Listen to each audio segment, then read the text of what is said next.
Welcome to the Real Estate Way to Wealth and Freedom podcast with Jacob Ayers, providing actionable content to help you along your journey to financial freedom through real estate investing. As the premier asset class, real estate has helped ordinary people just like you amass fortunes. The benefits of passive income from real estate investing will allow you to live a life you want. And now your host, entrepreneur, real estate investor, and apartment deal syndicator, Jacob Ayers.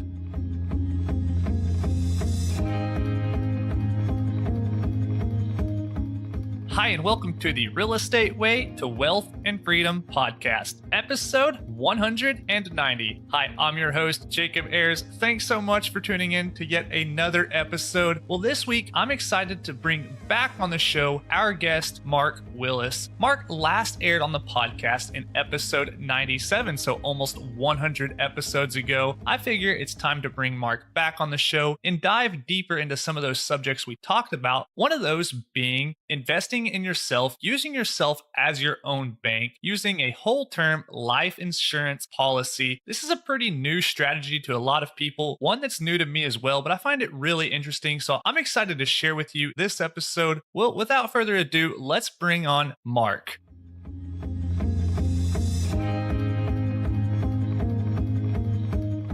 All right, today I welcome back on the show, Mr. Mark Willis. Mark, hey, thanks so much for joining us. Yeah, thank you. Thanks, Jacob. Glad to be on your show again. It's our pleasure. So you and I were just talking, and you first aired on the podcast for the first time back in April of 2018 on episode 97. So coming up on a year now. Really excited to have you back on, check in with what's new in your world. So thanks so much for joining us. Yeah, sure. Anytime to be with a Texan from Chicago, but spent some years in Texas. So it's always a pleasure. Yeah, sure. Awesome. Mark, hey, it's been a while since we last talked. And, last time we talked, we kind of talked about this. At the time was a really foreign concept to me, and I'm sure for many of the listeners, but that was this kind of whole bank on yourself concept. So first, before we get into that, I guess, kind of if for the listeners that didn't check out episode 97, just kind of give us a little brief background of yourself, how you got started in the world you're in, and just kind of a little bit about who you are and what you do. Sure. Yeah. I was a classically trained financial planner, received a designation from the Certified Financial Planner Professional designation, loved working with clients, worked for a CPA right in the midst of the Great Recession, and was listening to her give phone calls to her clients, giving them the bad news that basically she had just lost them a third or even a half of their life savings. Some of them were, Jacob, right up on age 60, 61, 62 years old, and had no backup plan and no guarantees in their financial future. So that really woke me up. It shook me to my core. How could I possibly spend a career serving people if this is the outcome? If Wall Street is the only way? It just seemed like a roller coaster ride I didn't want to have to put people on. So that's what drove me to looking for other strategies. And what I stumbled across and what we talked about in our last episode a little bit was the bank on yourself concept, which is what we specialize in here. That's not all we do. We are a full financial firm, but we think this is a strategy that's left on the table by too many other financial planners. So we wanted to make sure that we let as many people know about it as possible to make their own mind up if it fits in their portfolio. Yeah, awesome. So bank on yourself. Sounds like a cool strategy. What exactly is it?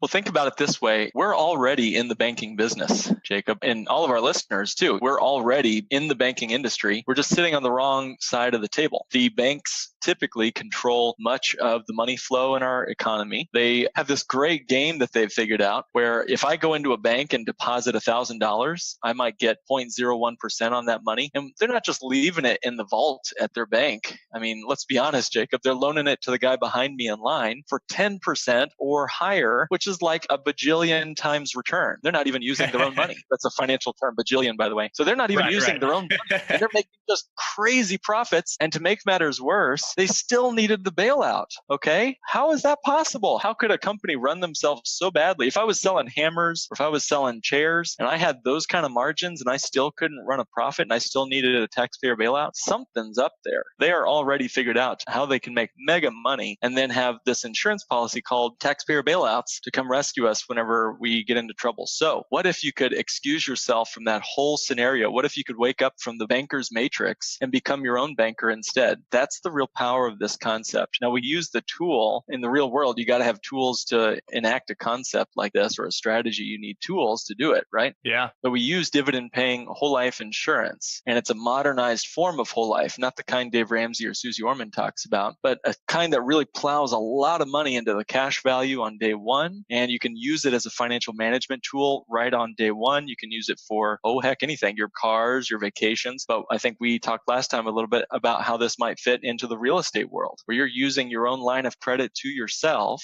and literally recapturing what you pay on major purchases for your real estate deals or for your kids' college, that sort of thing. So that's in a nutshell what the Bank on Yourself strategy is all about. Yeah, awesome. And so this is a pretty unique vehicle, this whole dividend paying whole life insurance policy, at least especially, it still is kind of like, I still don't fully understand it, even after talking with you last time. And like, it takes a few times for it to sink in. So kind of explain high level, what exactly is, first off, a whole life insurance policy? Okay. Yeah. So we're used to, as real estate investors, and myself included, we like hard assets. We like things we can put our hand up on and feel and see in the neighborhood. And that is an awesome asset in your portfolio. I think it complements the Bank on Yourself strategy perfectly, because an insurance policy is really just a legal contract. And if you really get down to it, what is the assurance we have with our real estate? Well, it's contracts. Yeah. Otherwise, it'd be, squatters' rights or whatever, and there'd be no ownership. So it still comes down to the contract. And we still, thank goodness, live in a society where we honor legal precedents as we honor contracts. So insurance policies, Jacob, are really just contracts between you and a private insurance company. Unlike maybe a 401k or an IRA, which are essentially written tax codes in partnership with the government with your money. So these insurance contracts are just agreements between you and this company to do certain things. You're going to do a certain something, like pay your premium contributions to the policy, and the insurance company in turn will honor their side of the agreement. Things like, well, let's do 4 quick promises that they give you. One, it's going to grow on every single year in a tax deferred nature, and you always have access to the cash value and the gains through withdrawals and loans completely 100% tax free. So this is really important, especially with what's been going on in my life lately, has been the major rehaul or overhaul of the tax code, the big Tax Cuts and Jobs Act that just came through. So we can talk about that if you'd like. So the first thing is it's tax-free access to the money, both during retirement and before. That's huge. The second thing is the policy is going to offer, the insurance company offers a guaranteed annual cash value increase. Every single year, your cash gets larger and larger, guaranteed on a larger and larger scale. So it's uninterrupted compound growth, which is, to me, Jacob, like the most incredible thing in the universe. I mean, it's the stuff I dream about as a financial planner. I think Albert Einstein had something to say about that, right? Come on. Yeah, that's right. He knows something. I mean, from supernova to algae in your lake, uninterrupted compound growth is the most magical thing to watch. It really is. So that's the second thing. The third is that this allows you to leave an inheritance and gives you the permission to spend down your principal. So a lot of people say, well, I have to build up all this wealth and I can only spend the interest or the gains that I make each year. So if my bond portfolio is making 2% a year or something, I only can spend that 2% because I don't want to spend down my principal. Because life insurance has a death benefit attached, it gives you the permission slip to spend down more of your principal so you can still leave enough to your spouse or to your kids or to your charity. So that's awesome. It's an instant estate creator for no extra money, basically. And then the fourth thing, and then I'll get off my little soapbox here.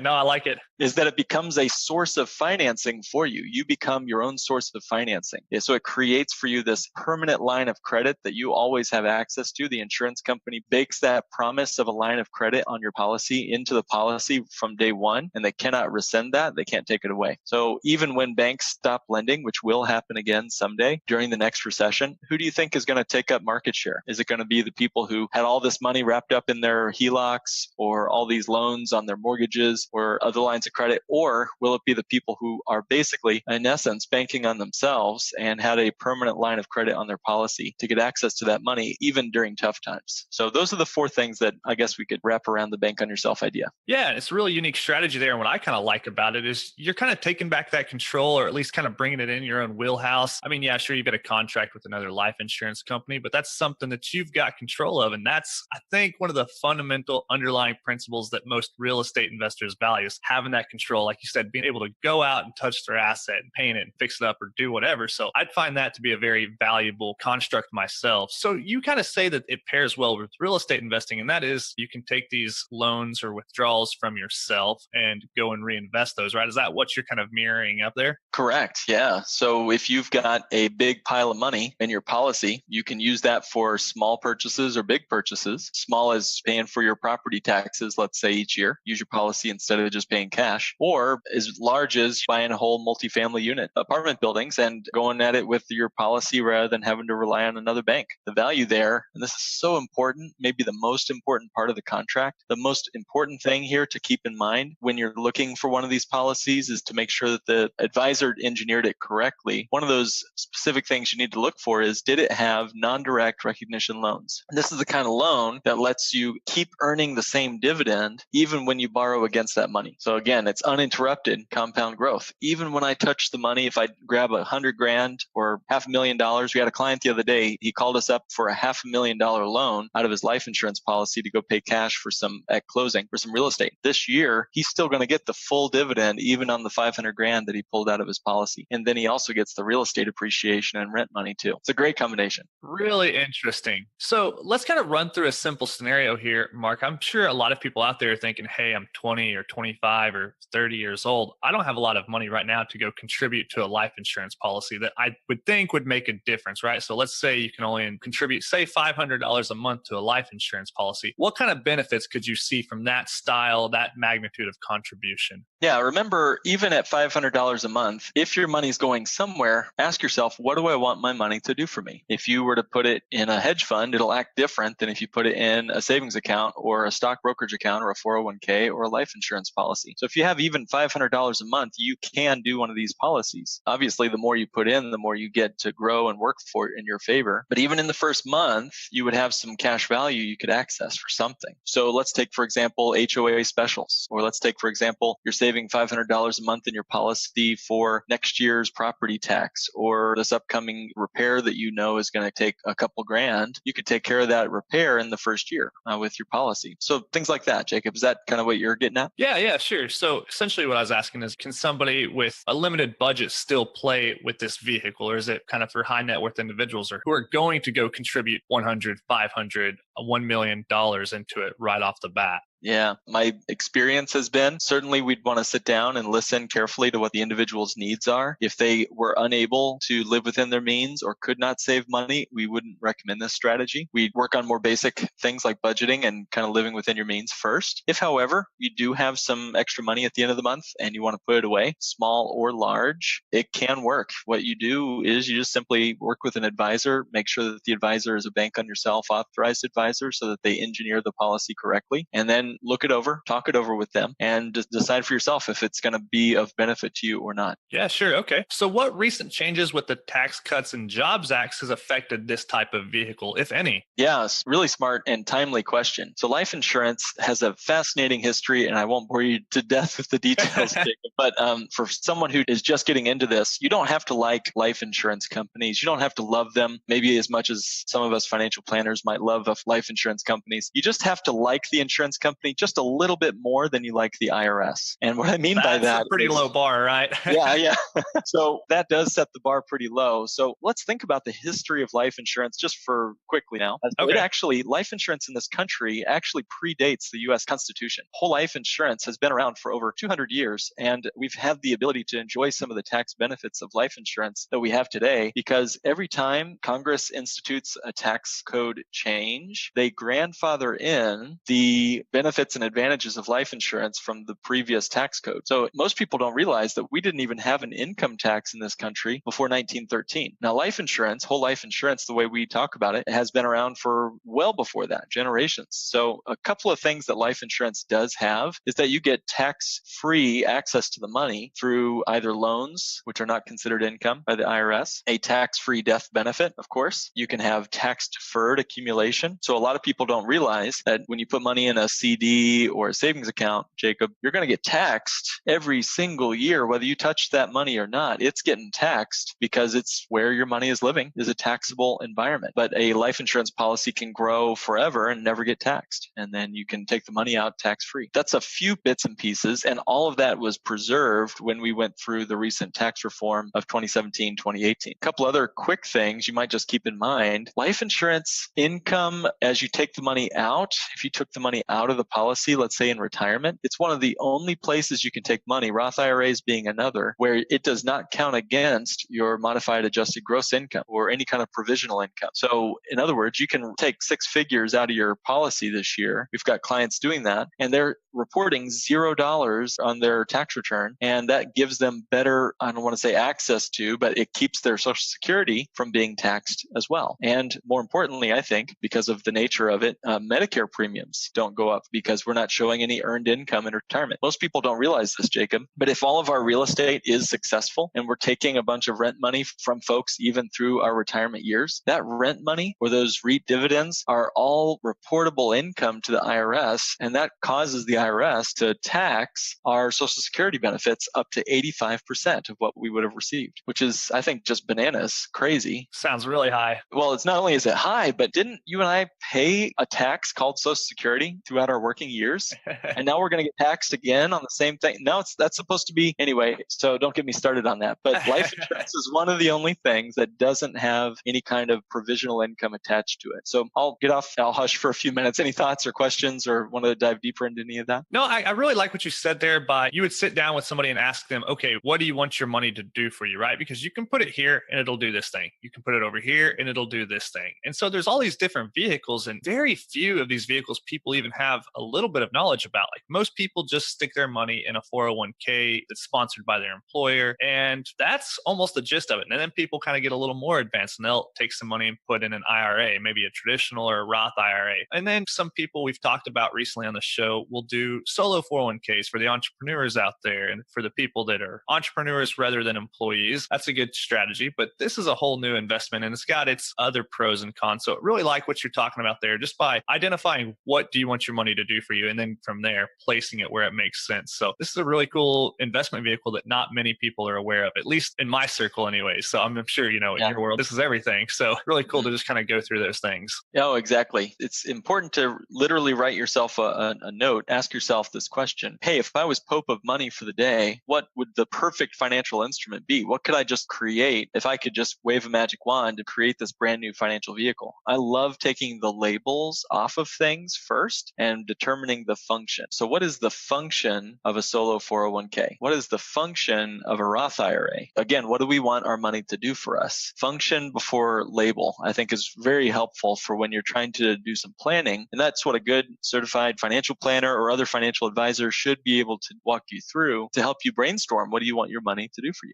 Yeah, sure. So this whole term life insurance policy has a component where you can obviously make withdrawals or loans from your account, kind of like you can with the 401k. Are there any differences there? Are there any pros or cons to one or the other? Yes, I am. Unfortunately, you're going to hear it. I'm not a fan of the 401k loan. There's a few reasons why. One, you can only take $50,000 or 50% of the value, whichever is less. Yes. Whichever is less. So that won't change our life if we're trying to use this for real estate. And we can talk about self-directed 401ks if you'd like as well. The other thing I don't like about 401k loans is, once again, we're on the wrong side of the banker's desk, and the 401k plan administrator gets to set the interest rate. They set a required repayment plan. There is no required repayment plan on these life insurance policies. And maybe most importantly, the 401k will designate anything that you've set as loan. They'll collateralize your 401k loan and set that money over here in a cash account, earning no interest while you have your loan outstanding. So you're not going to get to participate in the market's ups, and it'll keep there until you've paid back the 401k loan. If you get fired and there's a loan on your 401k, the entire amount balance is due the following April, which is, like, to me, Jacob, the worst time to have to come up with like 40 grand is when you've just lost your job. And maybe the most important reason why I'm not a fan of 401k loans, and again, I think it's at least something. Most people have no savings. The average American would have to go into debt or sell something if they had an emergency of just $400. That's according to the Federal Reserve study. So at least it's something to give us access to our own money here. But the real reason why I don't like 401k loans is it's double taxing your money. Here's what I mean. So I take a loan and I buy a car or something with it, or I pay off a credit card or something, whatever I'm doing with the money. Now I'm going to pay after-tax dollars to repay my loan to the 401k. That makes sense so far? Yes. And then now it's going to grow. Okay, so I've paid after-tax dollars once. It's going to grow tax deferred. And in retirement, I mean, is the 401k tax-free or is it taxable? Well, if it's a traditional 401k, it's going to get taxed again in retirement. So I just paid taxes twice on those same 40 grand or whatever I took out of my 401k. It doesn't seem like it's designed for me, certainly not designed for my family. Really, it's a way for the government to make as much off of our retirement savings as possible. Yeah, I find it interesting. We'll go on a real quick 401k tangent here because it's something I can kind of intelligently speak about. Well, that's giving myself way too much credit. But hey, go for it, man. Yeah. So what I know a little bit about the 401k is it was kind of implemented by a gentleman by the name of Ted Benna, right? And he did this in approximately 1981. I think it was in the tax code in like 78 or 79, somewhere in that time frame. So let's say you were just hitting your working professional age of, let's say, 22 years old at that time frame, and you've invested for the previous 40 years in a 401k. That's only essentially like one generation of people out there that have really successfully invested in a 401k. But yet everybody walks around today's society like this is this old adage, golden proven kind of vehicle. And really, it's only been around for 30 or 40 years. So it's kind of interesting to people just kind of take it for granted, but it's really not a long-standing vehicle for these types of things. Jacob, you're exactly right. The 401k is not even old enough to retire. And we're all looking at it like it was built and designed on the first day of creation. It isn't. It's a grand experiment. And even Ted Benna, the gentleman who created or found the 401k, he has been on record saying he has created a monster and it should be destroyed. Yes, that's very interesting. And I've heard him talk and say those things. And it's really interesting to hear him say that it's not being used how he had designed and it planned originally. So just really interesting there. So people out there who think that's their only option, you got to realize that there's other options, other vehicles out there to invest in. I will make one little caveat to the 401k, and I think this is awesome. So don't hear me say that no one should ever put $1 into their 401ks. I love, and I used to be skeptical of, but I now have come to love the employer match. Here's why. You're probably not going to negotiate a 3% raise on your salary if you choose not to put your money into the 401k. So it is, in essence, just your employer is giving you a 3% raise just for putting that money in there. Even so, even with all the fees, even with all the market volatility, even with all the unknowns inside your 401k and inability to access the money, here's one thing that I think is pretty cool. Let's say you put 3% or even 5% of your salary over 30 or 40 years into a 401k, and you build that up, and you've calculated this well with a competent advisor who gets this, and you built up just enough into your 401k, but not too much. Then in retirement, you can take that money out under the standard deduction limit. Right now, it's at $24,000 for a married couple. So if you took out less than that amount in your 401k, along with any other provisional income like rental, real estate, whatever, then that money is tax deductible. And that's a way to get money in tax deferred into your 401k. It grows tax deferred, and then you get it out under a deduction, so it keeps it from being taxed in retirement. That's a triple win right there in my book. So that's one example of where 401ks can shine if you don't put too much in there. Yeah, sure. And Mark, for a lot of the audience members, they realize this, but I'm still an employee. I work as an engineer in my day job still. And so I participate in a 401k, although I kind of do so a little like I'm doing it kicking and screaming, dragging my heels along the way, right? But it's that employer match that really kind of sets the bait. And yeah, I mean, I don't think that they're all bad and I don't think they're all good. I think people just need to realize that there are other vehicles out there to also use at their disposal. That's right. Yep. And part of the reason why we decided in our firm to specialize in this very modernized, efficient, augmented form of dividend paying whole life insurance is because it's so underrepresented in the marketplace. I think if folks just knew this strategy existed, they would take another look. I mean, back in 1940, almost half of all Americans kept the majority of their wealth in dividend paying whole life insurance. Now, were we less or more financially solvent as a family and as a country back in the 1930s and 40s or today when we have almost almost no savings, and we're in debt up to our eyeballs. I'll leave that to your listeners to decide. Sure. Well, Mark, what do you think's changed in terms of why people are no longer, I guess, open to the idea of whole-term life insurance policies? Why don't they know about them? Why don't they invest in them these days? Is it a big secret, or people just blind to the idea? I'd say as individuals, we've been lured into speculation, and for good reason. We've had such low interest rate environments for so many decades now that the only place we can seek yield is in higher risky assets, things like stocks, bonds, mutual funds, and some forms of real estate. So it was, I think, in part the devaluation of the dollar and the rise of inflation and just keeping up with your purchasing power that moved people from the safety of bonds and life insurance over, and pensions, by the way, are also subject to this, and then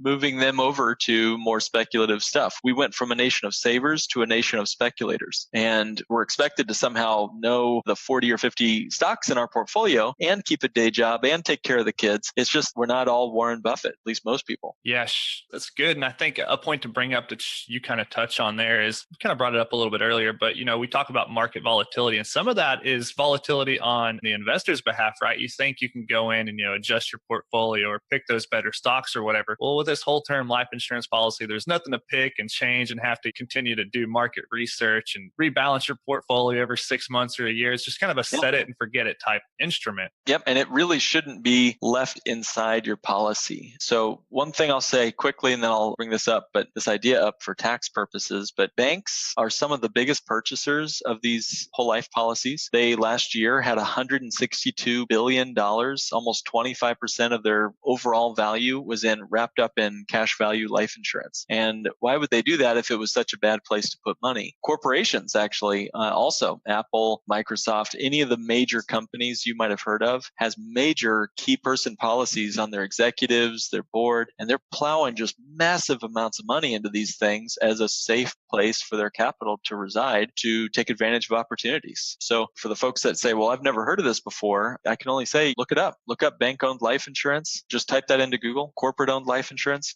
Check that out. Take a look and see. One of the things that I'll just quickly mention as an idea for folks to just kind of get their imaginations going here. We've had a lot of clients lately who've decided that they're sick and tired of paying $50,000, $100,000, $500,000 a year to the IRS. I mean, that's, in all honesty, Jacob, that's the biggest expense we'll ever have in all of our lifetime. If you add it all up, that's more than college. It's more than your house. It's more than really anything else. If you total up sales tax, income tax, payroll tax, all of it. So some folks and our clients have just decided that they're going to use their bank on yourself type whole life policy to plow money into and then borrow that money out to pay cash for your taxes as you normally would. So this strategy gives the clients that we're working with the ability to earn wealth, earn dividends, even on the money that they were spending on their taxes as normal. Long story short, it gives you millions of dollars if you do it right, just by paying your taxes this way. Just another one of the many benefits of this whole term life insurance policy. Now, Mark, for people who are just hearing about this, it can be a complicated thing to kind of wrap their head around and really get it the first time, at least for people simple-minded like myself anyways. So, if people are wanting to kind of learn more about this, what are some good recommended resources out there that you know of, some good places to kind of learn more about these things? Yeah, there's a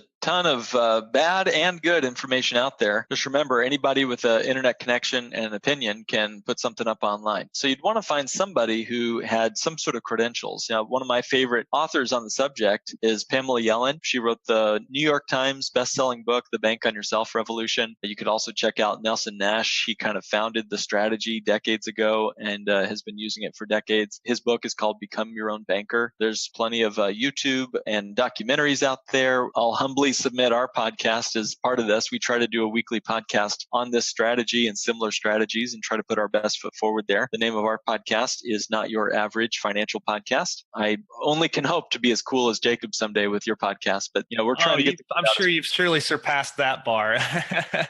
We're just trying to get the word out. Again, I think folks really got the idea. If they figured it out, it's less about the product. It's more about the function. If you can reclaim in your own family's life or your business's life, the banking function in your life, imagine how much easier the rest of your financial decisions become. It's sort of like a hinge on a door. It's the smallest hinge that swings the biggest door. Let's see, Tim Ferriss has this saying. He says, I'd like to find the one decision that helps me take care of 1,000 other decisions. I feel like this strategy helps us do that. Yeah, really really cool. Well, awesome stuff. We'll certainly link those resources in the show notes for audience members to pick up. A couple good book recommendations you made by Pamela Yellen and Nelson Nash on a couple books there. So we'll link those. Of course, there's tons of information and resources at your podcast and your website, which is Lake Growth. Could you remind the website what that is again?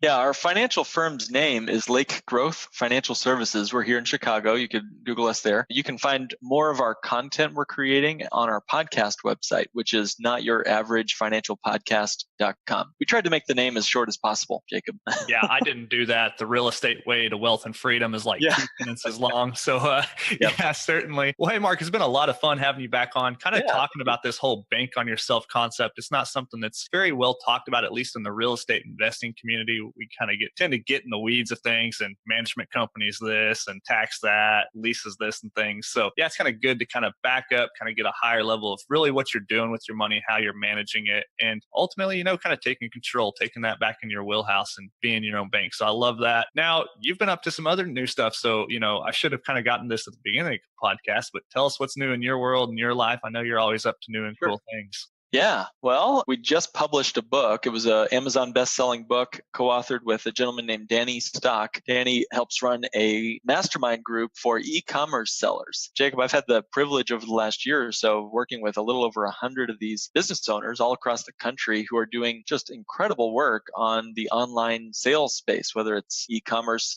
retail arbitrage or online arbitrage, private label, or any other strategy out there. So we co-authored a book. Actually, I'd love to make it available to your listeners. It's a fairly easy read. The title of the book is How to Be an Amazon Legend and Fire Your Banker. If they would like to copy of this book and they're in the US, just tell your listeners, or if your listeners can go to notyouraverageFinancialPodcast.com, click book a meeting, and happy to chat with you about anything you've heard on today's episode with Jacob and I, and be happy to send you a copy of our book, no charge. So just fill your name out and make sure to mention Jacob's name or Jacob's podcast in the notes, and I'll be sure to send that book to you guys. Hey, Mark, really appreciate that. So that's notyouraverageFinancialPodcast.com. Go there, book a meeting, tell the submission form there that you heard about this on the Real Estate Way to Wealth and Freedom podcast, or mention my name for that free book. So really appreciate that, Mark. Hey, thanks so much for coming on the podcast today. It's been a lot of fun as always. Hopefully we'll make this a third appearance in the upcoming future. Yeah, absolutely. Maybe we'll do one live, and I'll be in Houston and avoiding some of this polar vortex. Come on down anytime you want. Cool, man. Thank you. All right, Mark, thanks so much. Take care. Thank you.